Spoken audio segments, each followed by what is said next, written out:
Hi guys, welcome to the Onyx Family Podcast. We are so happy that you're here to join us as we talk about all your favorite topics, and we just get into some really interesting discussions and probably some debates because, guys, there's 6 of us here and we all have our own opinions on everything. That is true. That is so true. For example, let's talk about this race, okay? Ooh. The 100-meter just happened and Sha'carri came in 9th. What do y'all think about that?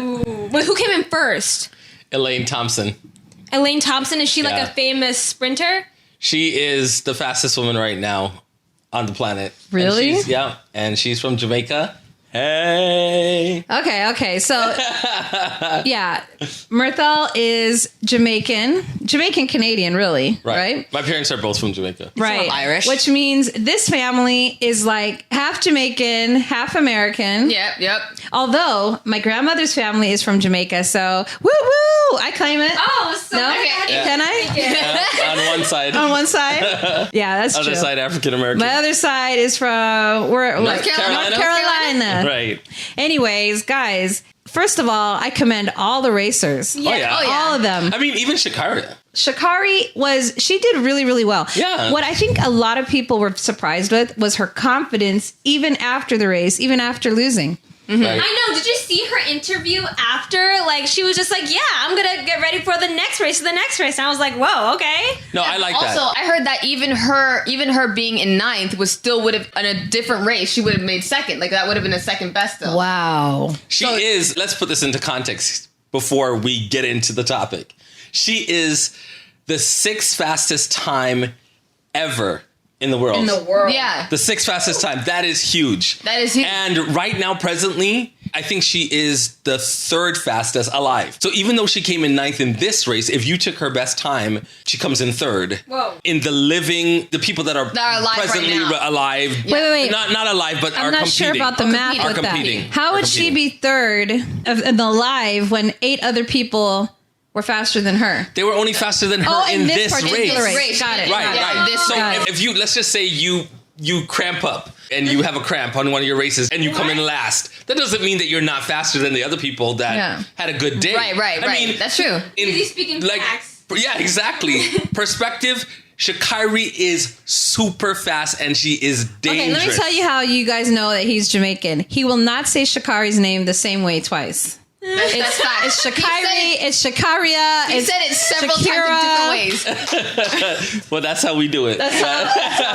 Yeah. But honestly, I mean, I think that it's undeniable that she is one of the fastest people alive and that she's going to be dangerous to this sport, especially because she's very confident in herself. That's true. Yeah. Okay, but this race gave me deja vu to when we got dusted in our first race. What race was that? So a few years ago, we were... More like 10. 10 years ago, like a decade ago, we were like really, really little. Me and Sinead were racing for like a church event, and all the girls there were super fit, super tall. Me and Sinead were just tiny there. We had no training. This is the thing. I said this is the thing. I did not want them to race. Did I tell you guys that? I really didn't want y'all to race. Me and Mummy had a conversation. We had a discussion behind the scenes. because I said to your dad, I'm like, why are they doing this? You know they're going to lose. Every single one of these other racers actually train, and they are going to be smoked.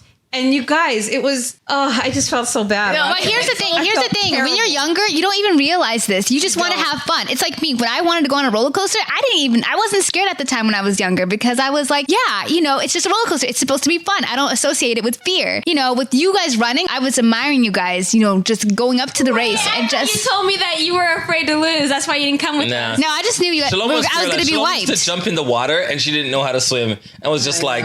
Exactly. You guys, I don't think at the time you guys realized you guys were going to lose. I think you guys just wanted to do just to have fun. I did not think about I might lose. I felt so bad. And I saw everybody else around me because they knew you guys were my children. They were like, oh, that was so sweet. Oh, boy. Like, oh, my goodness. But honestly, when it comes to Sha'carri, no, when it comes to her, I think that it also tells other lessons. And the other lessons is that you got to train, man. You can't just be confident in yourself. Right. If you're going to go into this race, she knew she didn't train well enough. She knew this, but she had this false sense of confidence. If she doesn't get over this false sense of sort of like entitlement, like I'm going to do it just because, she probably will never reach her potential. If she begins to train, if this is a humbling moment for her, I think she could be the fastest woman at some given point in time. But you know what's interesting about what you were saying? I'm actually reading a book called Talent is Not Enough. Really? Ooh. So this actually talks about it. Like, you can't go into life with just your raw talent. You've got to train it. You've got to polish it. You got to hone that skill, whatever it is. So, you know, a lot of times, like even with YouTube, right? When we first started YouTube, when we first did our first skit, you guys remember? Oh, yeah. It was tragic. It was a wreck. And imagine if it still looked like that 5 years later. You know, same cameras that we were using, same costumes and all. It would have been a wreck. But with time, we practiced and we honed it. But a lot of people don't really realize that in the background as well, we were doing a lot of research, a lot. How to make our thumbnails, how to edit, how to light, what type of equipment we should use. Like, we started to really, really hone. Like, you guys had natural comedy skill, but then what do we do with it? So in every area, whether you're from YouTube to racing or whatever it is, you got to hone your skills. I really love this though, just for the fact that female 100 meter has never really gotten, you know, the shine that it deserves. Right. You know, with Usain Bolt and just the years of him dominating. His name properly. Usain Bolt? I think this is a little bit misogynist. He's Jamaican. He's Jamaican. I gotta come correct with his name. Wow. But honestly, like, just stop and think about it. Since Flojo was super fast and she dominated the field, we haven't really gotten that shine on it yet. Mm-hmm. Right. You know, interesting fact, Flojo's highest record was 10:49.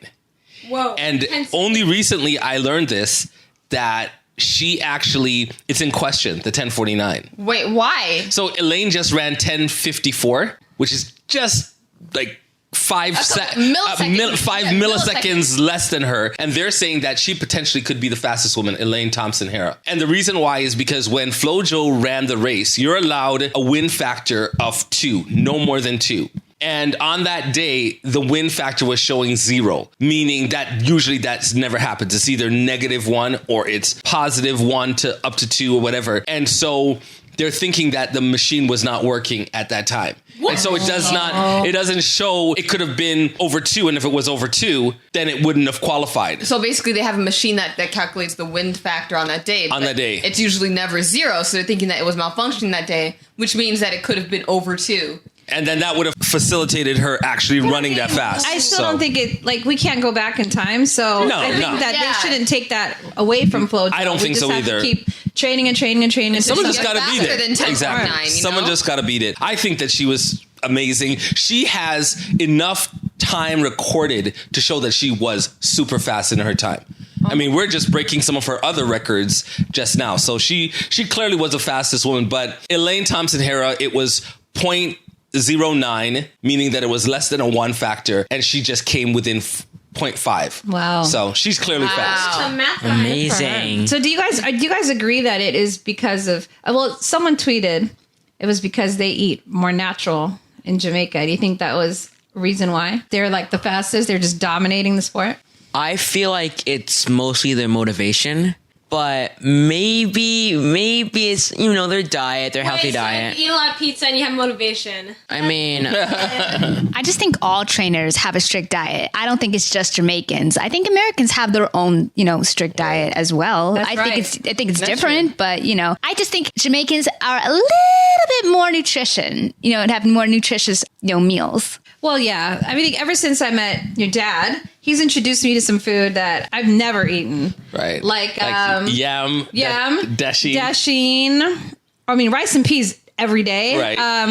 What are some other ones? Green banana. Green banana. I did eat plantain before. We call it ground provision. It's like it's like root vegetables. Oh, okay. We eat a lot of that chocho and, you know, all these stuff. I did have chocho once before I met you, and I wanted to I wanted to vomit. I did not like it. Not you dissing your own ancestry. No, just the vegetable. That's it. Anyways, I'm so glad, guys. But Granny lived to what? 98. 98. She was super strong. Right. She was like carrying those big like water jugs in her 80s. Right. Fully carrying them. Along with everything that we just talked about that she ate, she also ate chicken feet. Yeah. Claw. Chicken. Nasty. Fridge You and put be in like, you have to put that in the soup. What? Yeah, so yeah. I mean, and she used to walk a lot. So the parish that she's from, it's actually close to the parish that, well, we're related to Kamala Harris. I gotta throw that out. I know, right? okay, we won't get into that. But where she lived, in the parish that she lived, it was in St. Anne, and so they would walk a lot. And so she walked a lot. So she was just shy of her 99th birthday, and she was super strong. Like some of those, that water jug, I would be like trying to lift it up, and I'll be like spilling it. She'll just be like. You think if Granny trained hard enough, she would be able to beat Flojo? No, What? Granny was what we call. woman. She was a big woman. She was what we call strapping. She was a strapping woman. So she wasn't running. She could probably do like, you know.